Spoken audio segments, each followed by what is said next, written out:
Hello class. Welcome back बच्चों। लो प्यारे बच्चों, स्टार्ट करते हैं नया लेक्चर।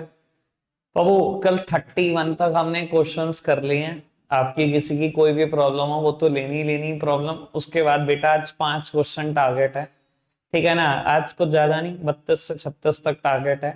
कल आएंगे, सिर्फ एक क्वेश्चन करेंगे 37th, और बेटा ये चैप्टर खत्म करके डिसोल्यूशन पर शिफ्ट कर जाएंगे। ठीक है जी, और इस साल में ये किताब खत्म कर देंगे भैया, पूरा ऐसा टारगेट है। ठीक है जी, और जैसे ही ये बुक खत्म होगी फिर 5 लेक्चर होंगे जो फुल डे चलेंगे, 10-10 घंटे के, 15-15 घंटे के ऐसे चलेंगे। इसमें हम पास्ट ईयर क्वेश्चंस करेंगे, रोनी निकल जाए जिसमें वैसा करेंगे कुछ, है ना अनिकेत? अनिकेत ने कहा है ये स्पेशल रिक्वेस्ट पे है बस बात। ठीक है जी, चलो जी। बेटा एक बात और, आज एक क्वेश्चन 5 में से, जो 5 आप नहीं कर रहे हो उसमें से एक क्वेश्चन मैं करा रहा हूं बेटा। मैं वो क्वेश्चन पिक कर रहा हूं जिसमें एग्जीक्यूटर अकाउंट मुश्किल है।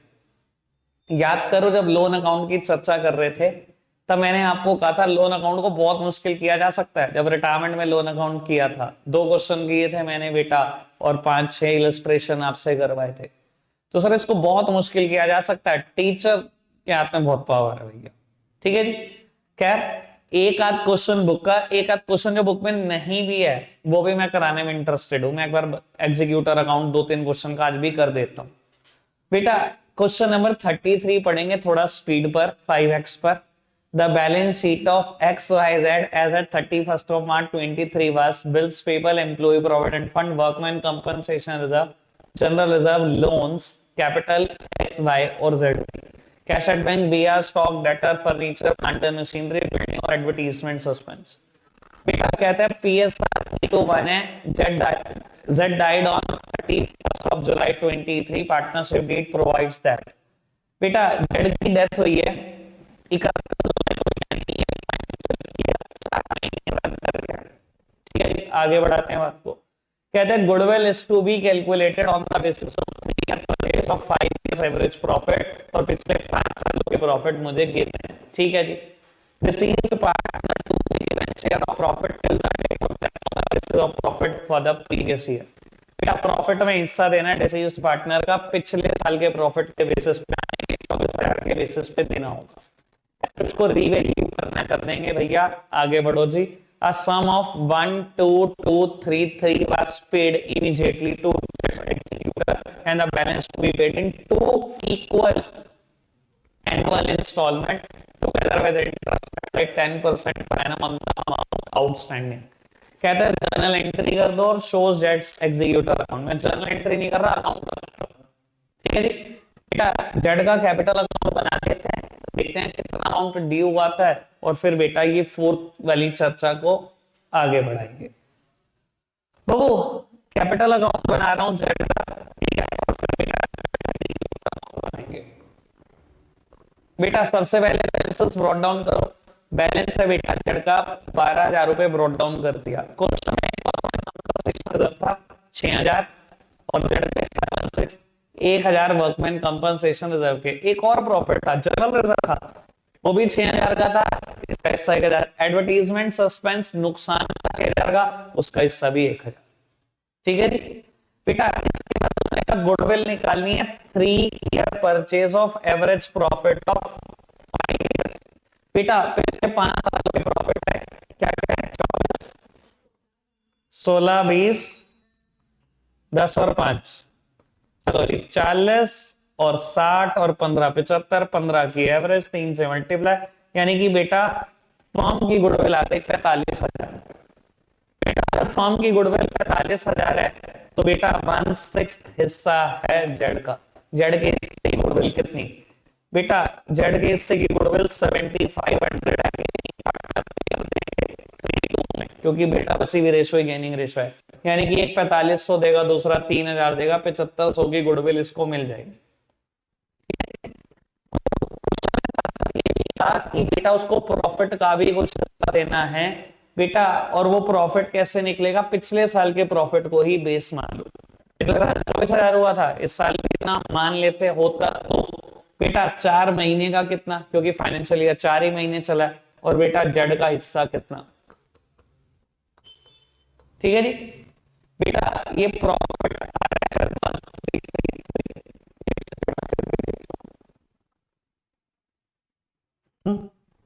ठीक है बेटा 1333 आ रहा है, ठीक है? मैंने कैलकुलेट कर दिया, कैलकुलेट रीवैल्यूएशन प्रॉफिट और लॉस, एडजस्टमेंट है ना, 5 एडजस्टमेंट है, सब में रीवैल्यूएशन है, पहला है क्वेश्चन इसमें रीवैल्यूएशन है जो मैं कर रहा हूं, मुझे नहीं पता रीवैल्यूएशन आया था नहीं आया था, ठीक है ना, लेकिन जो मैं कर रहा हूं उसमें डेप्थ के क्वेश्चन में से बेटा पहला रीवैल्यूएशन कर रहा हूं।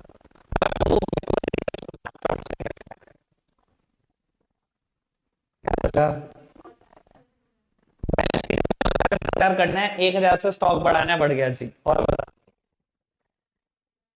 1000 से कम कर दिया, 500 से कम करना है कर दिया, 1500 से कम करना है ये भी कर दिया, बिल्डिंग देख लिया, प्रैक्टिस 4 के बाद ये बता दिया 500 क्या आएगा, अब 600 रुपए। धन्यवाद। जिस दिन तुम्हारी ऐसी प्रैक्टिस हो जाएगी ना, फिर रब को क्या देना, नंबर चाहिए लेके जा, तेरी तो इतनी मेहनत है, तुझे नहीं दूंगा तो किसको दूंगा, सीधी सी बात। बाबू इस साइड का टोटल है 6000, इस साइड का टोटल है 3600, यानी कि बेटा प्रॉफिट आएगा 2400, और बेटा जेड के हिस्से का 1/6 है, तो यानी कि बेटा जेड के हिस्से का प्रॉफिट है 400। ठीक है, अब बेटा जब ये अमाउंट निकल कर आएगी, रिटायरमेंट होता तो और बेटा वो डेथ पार्टनर की, बेटा जो इंसान रहा ही नहीं, लोन अकाउंट में क्यों डालोगे पैसा, बेटा उसके एग्जीक्यूटर को पैसा देना है, तो हम लिखेंगे टू जेट्स एग्जीक्यूटर अकाउंट। बेटा ये फिगर कैलकुलेट होके आएगी 222 कर लेना कैलकुलेट, जो मेरे नई चीज सिखानी है उसमें कर देता हूं। ठीक है बेटा, अब हम जेड का एग्जीक्यूटर अकाउंट बनाना है, सबसे इंपॉर्टेंट बात यही है, इसी में मुझे टाइम खर्चना है, तो बेटा इसको आराम से समझना। बेटा यहां पर 3 कॉलम बन रहे हैं, ठीक है ना, लोन अकाउंट की कट कॉपी क्योंकि यहां थोड़ा सा मुश्किल है इसलिए मैं इसकी चर्चा कर रहा हूं। बेटा मैं जेड का एग्जीक्यूटर अकाउंट बना रहा हूं, ठीक है ना, ये कॉलम है डेट का, ये पर्टिकुलर्स अमाउंट, ऐसे ही बेटा डेट पर्टिकुलर्स अमाउंट। बेटा एक अकाउंट से दूसरे अकाउंट में जाने की कुछ शर्तें हैं, साइड बदल दो, नाम अकाउंट का आएगा। सर अभी मैंने जेड्स कैपिटल अकाउंट में लिखा है ना, टू साइड में टू जेड्स एग्जीक्यूटर अकाउंट। बेटा एक अकाउंट से दूसरे अकाउंट में जाने की शर्तें हैं, ठीक है ना, और नाम अकाउंट का आता है। लो जी बेटा मैंने लिख दिया बाय जेड्स कैपिटल अकाउंट, और बेटा ये उसकी डेथ हुई है 31 जुलाई को, ऐसे ही था कुछ, ईयर देख लेना है 23, ठीक है जी। बेटा उसके एग्जीक्यूटर को आपने इतना सम पे करना है, ठीक है ना, 22233 कहता है आज ही पे कर दिया उसके एग्जीक्यूटर को 12233, पढ़ लो कुछ नहीं होता, एक आध मिनट लग भी जाए कोई टेंशन नहीं पढ़ना। A sum of 12233 was paid immediately to the Jets executor and the balance to be paid in 2 equal annual installment together with interest 10% per annum on the amount outstanding।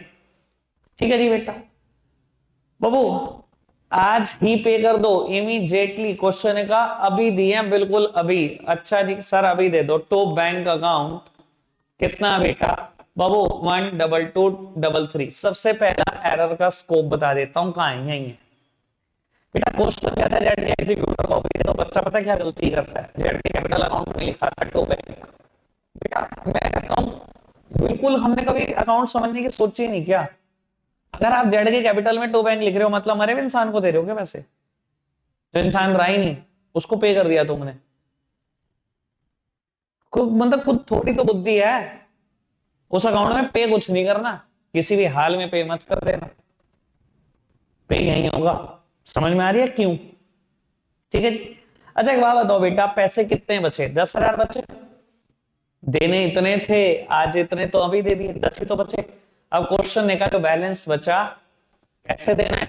2 equal annual installment together with interest at the rate 10% पर है ना sir. Annual instalment देनी है 2, बचा 10,000 है, equal देनी है मतलब 5 देनी है, प्लस ब्याज देनी है 10%।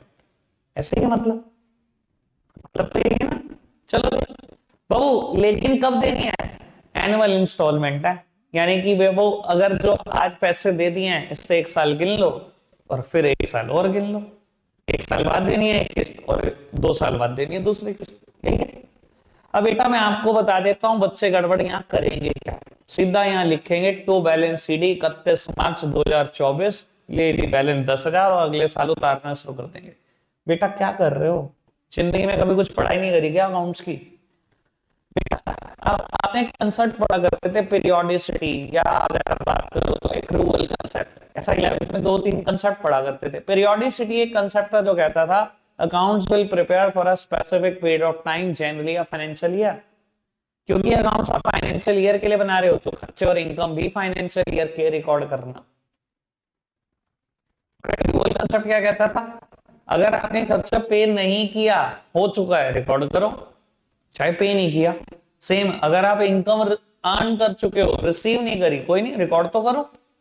अब बाबू एक बात बताओ, 31 मार्च तक ये फाइनेंशियल ईयर चला 2024 तक, यानी कि यहां से कितना, 8 महीने और। बेटा 8 महीने का खर्चा दिखाना पड़ेगा, चाहे पे नहीं किया अभी तक आपने। पे कब करोगे? 31 जुलाई 2024 को पे करोगे पहली किस्त, पर दिखाना तो पड़ेगा ना। तो बेटा मैंने रिकॉर्ड कर दिया खर्चा 31 मार्च 2024 बाय इंटरेस्ट, कि मुझे इसको इंटरेस्ट देना है, बस मैं दे नहीं पाया, कोई दिक्कत नहीं, रिकॉर्ड तो करो।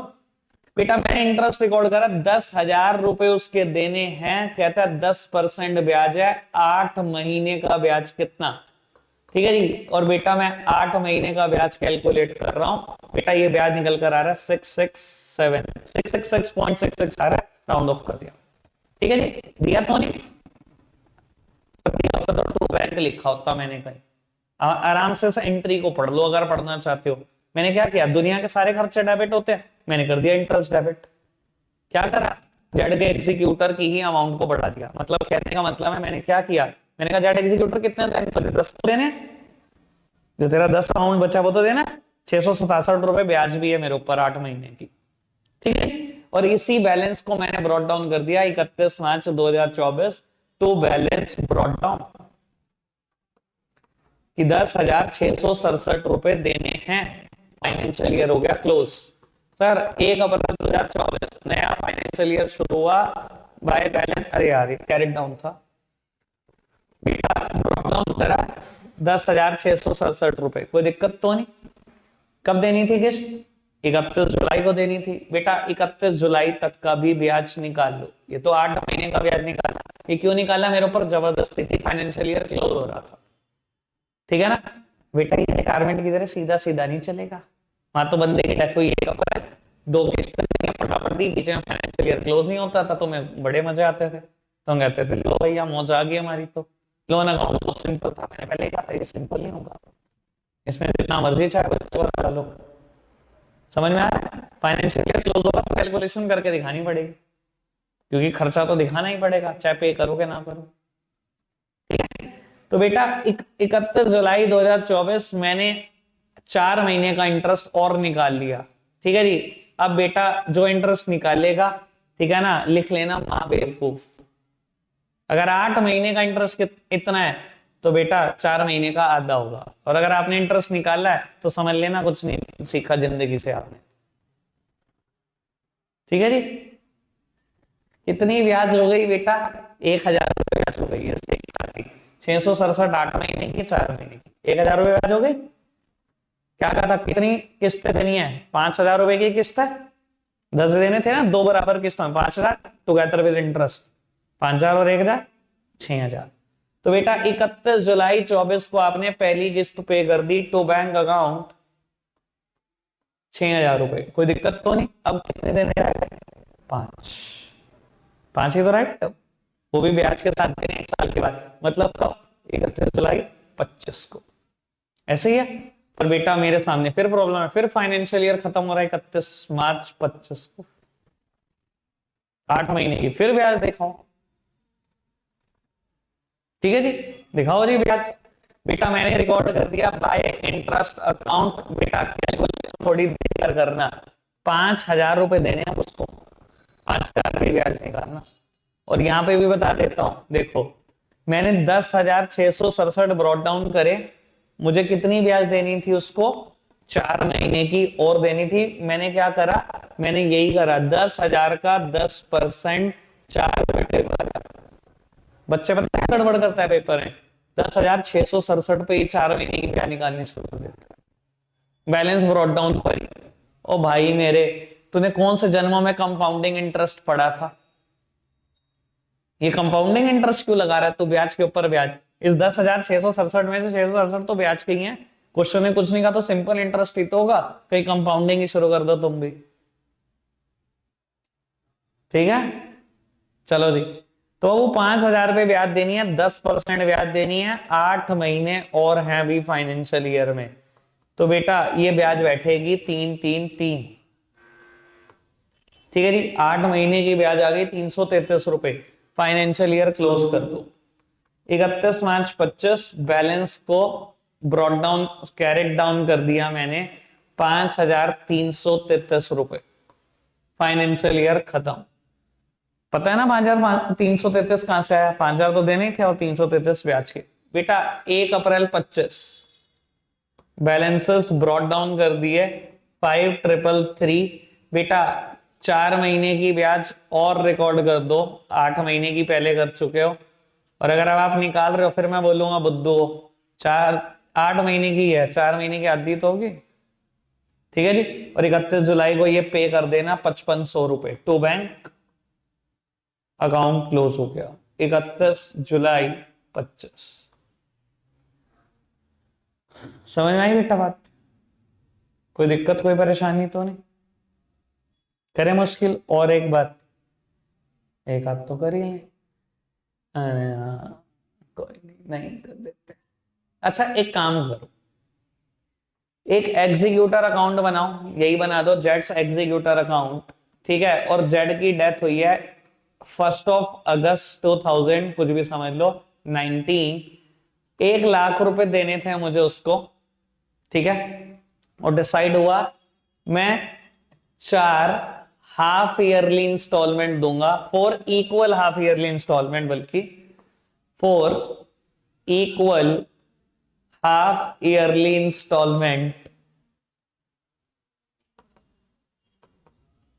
टुगेदर विद इंटरेस्ट,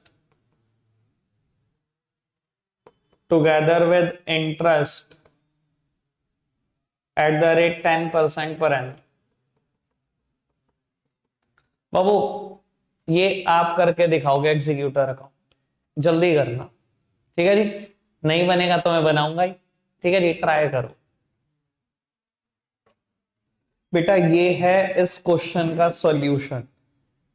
ठीक है ना, आपको 1 लाख पे करने थे। ठीक है, 4 हाफ ईयरली इंस्टॉलमेंट है, 4 इक्वल हाफ ईयरली इंस्टॉलमेंट। बेटा अगर 1 लाख पे करने हैं 4 बराबर किस्तें, 25,000 प्लस वो टुगेदर विद इंटरेस्ट है। ठीक है ना, तो पहले पहले इंटरेस्ट देख लेते हैं बेटा, 6 महीने का कितना। बेटा 1 अगस्त से 1 फरवरी 6 महीने होते हैं, मैंने इंटरेस्ट ड्यू करा 1 लाख का 10%, 6/12 मतलब 5,000। तो 25,000 देने थे, 5,000 रुपए ब्याज के साथ 30,000 दे दिए 1 फरवरी को। ठीक है, अब अगली किस्त कब बैठेगी? बेटा अगली बैठेगी 1 अगस्त को। पर बेटा सीधा 1 अगस्त मत लिख देना या बैलेंस शीट मत लिख देना, ये आपने अभी इंटरेस्ट 1 फरवरी तक रिकॉर्ड किया, 2 महीने का इंटरेस्ट और रिकॉर्ड करना है आपको। तो बेटा मैंने रिकॉर्ड करा बाय इंटरेस्ट 75,000 पे 10%, 2 मंथ का इंटरेस्ट कितना आया होगा? 1250। ठीक है जी बेटा, 75,000 वो और 1250 का इंटरेस्ट बैलेंस कर दिया कैरेंट। ठीक है जी, सेम बैलेंस ब्रॉट डाउन, 4 महीने का इंटरेस्ट और। बेटा अगर 2 महीने का 75,000 रुपये ब्याज जितना है तो 4 महीने का डबल ही तो होगा, 2,500। ठीक है, तो ब्याज टोटल हो गया 3750 और 25,000 की किस्त 28,750। ठीक है जी। फिर बेटा 6 महीने कब होंगे? 1 फरवरी को, जो सेम फाइनेंशियल ईयर में आएगा, इसलिए फाइनेंशियल ईयर क्लोज नहीं करना। बाय इंटरेस्ट 50,000 पे 10% 6 महीने का ब्याज, जो कि 2500 आएगा। किस्त कितनी बैठेगी? 25,000 और 2500 27,500। 3 बार पे हो गया, अभी चौथी बार रह गया। लेकिन अब चौथी बार कब पे होना है? 1 अगस्त को, लेकिन उससे पहले बेटा फाइनेंशियल ईयर क्लोज हो रहा होगा। हैं जी, गड़बड़ कर दी? फिर कर दी गड़बड़। वो यहां पर पहले 2 मंथ का इंटरेस्ट ड्यू करना था आपको। ठीक है ना, समझ गए ना क्यों? बेटा 1 फरवरी तक ही तो इंटरेस्ट दिखाया मैंने अभी, है 413 रुपए आएगा, बिल्कुल सही है, 413 ही आएगा बेटा। 31 मार्च 2021 बाय इंटरेस्ट 413 रुपए आएगा, तो बैलेंस शीट आएगा 25,413। ठीक है ना, ब्रॉड डाउन करोगे 413, ठीक है ना, और जब फिर 4 महीने का इंटरेस्ट दिखाओगे तो बेटा वो 800 867, तो फिर वो 413 तो नहीं हो सकता, 837 है, तो बेटा वो 417 रुपए होगा। ये बेटा 25,417 होगा, इतना तो समझो मैथ से यार। और ये इंटरेस्ट आएगा बेटा 833 रुपए और 26,250 की किस्त बैठे।